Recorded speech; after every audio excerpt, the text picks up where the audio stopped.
Theodor Adorno merupakan salah satu tokoh pemikir dari mazhab Frankfurt.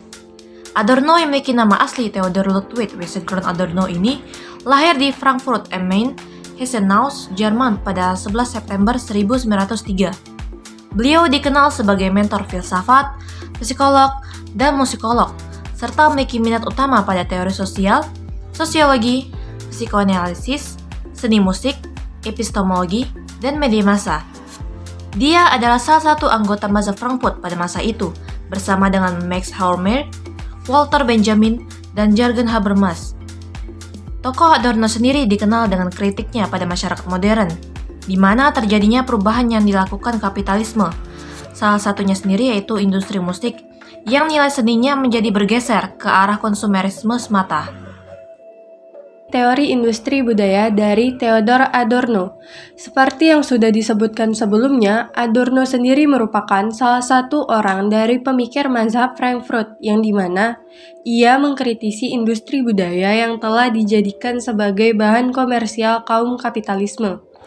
Awal mula Adorno mengkritisi industri budaya dengan dia melihat di negara Amerika bahwa media massa tidak lagi diproduksi oleh pemerintah, namun telah dikelola oleh pihak swasta serta media massa hanya digunakan untuk menghasilkan keuntungan. Adorno juga berpendapat bahwa industri budaya, terutama budaya dalam dunia modern, tidak lagi dipandang berdasarkan nilai-nilai seni, melainkan hanya untuk menuruti selera pasar. Sehingga bisa kita lihat pada saat ini bahwa industri budaya menuruti kebutuhan pasar, tidak lagi memikirkan nilai-nilai seni yang terkandung. Dan ini juga bisa disebut metode perputaran. Artinya, apa yang disukai oleh pihak pasar, maka hal itulah yang akan diproduksi oleh kaum kapitalisme. Begitupun selanjutnya. Oleh karena itu, saat ini di masa modern, industri budaya menurut Adorno ialah seni yang diproduksi oleh media massa, yang mana seni tersebut merupakan hal yang hanya diminati oleh pasar. Adorno yang kita ketahui merupakan seorang musisi ulung. Pada awalnya ia berfokus pada teori budaya dan seni. Dia kemudian beralih ke masalah dialektika yang mengalahkan diri sendiri atas alasan kebebasan modern. Adorno terkenal dengan kontribusinya dalam bidang estetika, teori musik, dan kritis budaya. Ia memainkan peran penting dalam mengembangkan teori kritik terhadap budaya kapitalis dan industri budaya. Beberapa karya pentingnya antara lain Dialektik der Aufklärung yang ditulis bersama Max Horkheimer. Karyanya yang lain meliputi analisis musik seperti Philosophy of New Music dan Attempt on Wagner.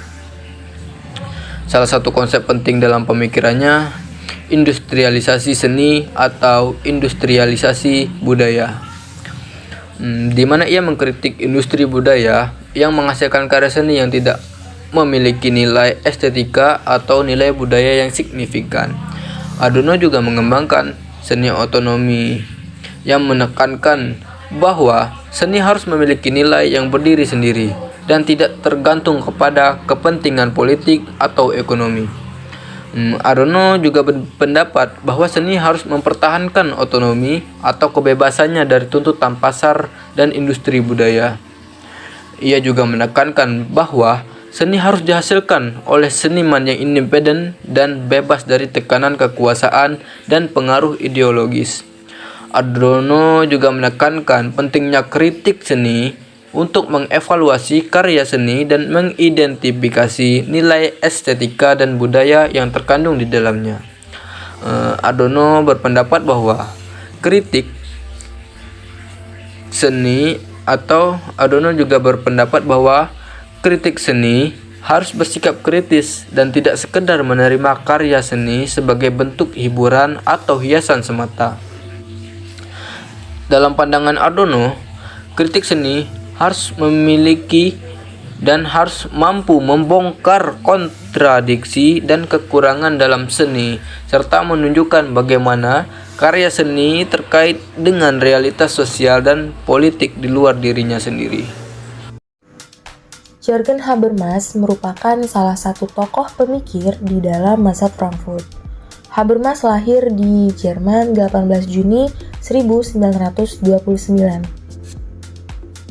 Habermas merupakan salah satu tokoh filsuf kontemporer yang paling berpengaruh dan banyak dibaca dan terkenal karena karyanya. Habermas dikenal dengan beberapa gagasan pentingnya, yaitu rasionalitas komunikatif, wacana etika, demokrasi deliberatif, pragmatik universal, tindakan komunikasi, dan ruang publik. Karya Habermas berkaitan dengan bagaimana orang berkomunikasi dan berinteraksi satu sama lain dalam masyarakat, dan bagaimana hal ini mempengaruhi struktur sosial dan politik. Kontribusi utamanya terhadap filsafat mencakup konsep tindakan komunikatif yang menekankan pentingnya dialog dan saling pengertian dalam interaksi manusia, dan gagasan demokrasi deliberatif yang mengadvokasi sistem politik yang lebih partisipatif dan inklusif. Jürgen Habermas mengemukakan tentang teori tindakan komunikatif yang dimana beliau menyatakan bahwa dalam masyarakat modern ini diperlukan kebebasan komunikasi bagi masyarakat. Teori komunikatif adalah teori yang menyatakan bahwa diperlukan kebebasan bagi masyarakat, terutama masyarakat modern, untuk bisa berkomunikasi, terutama berkomunikasi dalam ruang publik. Tindakan komunikatif, menurut Habermas, mengacu pada tindakan yang diarahkan oleh norma-norma yang telah disepakati bersama berdasarkan harapan timbal balik di antara subjek-subjek yang berinteraksi dengan menggunakan simbol-simbol, khususnya bahasa sehari-hari sebagai medium bagi tindakan tersebut. Kali ini penjelasan terkait teori tindakan komunikatif atau teori tindakan komunikasi yang dikemukakan oleh Habermas secara lebih spesifik.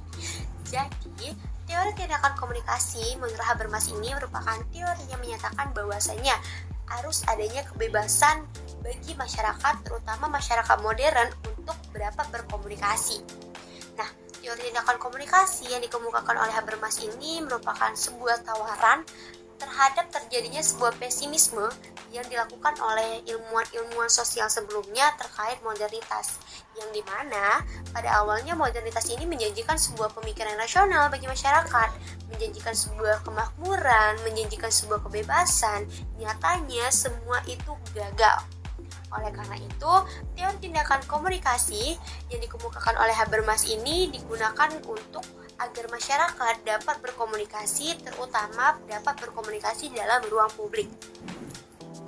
Nah, lain dari itu juga Habermas menjelaskan atau mengemukakan terkait perbedaan pekerjaan dengan yang namanya komunikasi. Habermas menyatakan bahwasanya pekerjaan itu merupakan pencapaian tujuan untuk mendapatkan sebuah keuntungan. Namun berbeda dengan yang namanya komunikasi. Komunikasi menurut Habermas merupakan suatu tindakan yang saling pengertian, atau tindakan komunikasi ini terjadi sebuah kesepakatan yang mempengaruhi. Nah, jika dilihat dalam modernitas, masyarakat atau tujuan yang dicapai masyarakat, terutama para pemilik modal, tidak lagi memperhatikan komunikasi. Komunikasi sudah dihilangkan bagi mereka, dan mereka menganggap bahwa komunikasi ini sudah tidak penting, sebab mereka sudah mempunyai pemikiran rasional instrumental. Nah, dari pemikiran rasional instrumental ini membuat kaum kapitalisme ini semakin merajalela untuk mendapatkan keuntungan. Oleh karena itu, muncullah teori komunikatif untuk dapat membebaskan masyarakat, agar masyarakat dapat bersuara untuk membebaskan mereka dari eksploitasi yang dilakukan oleh kaum kapitalisme.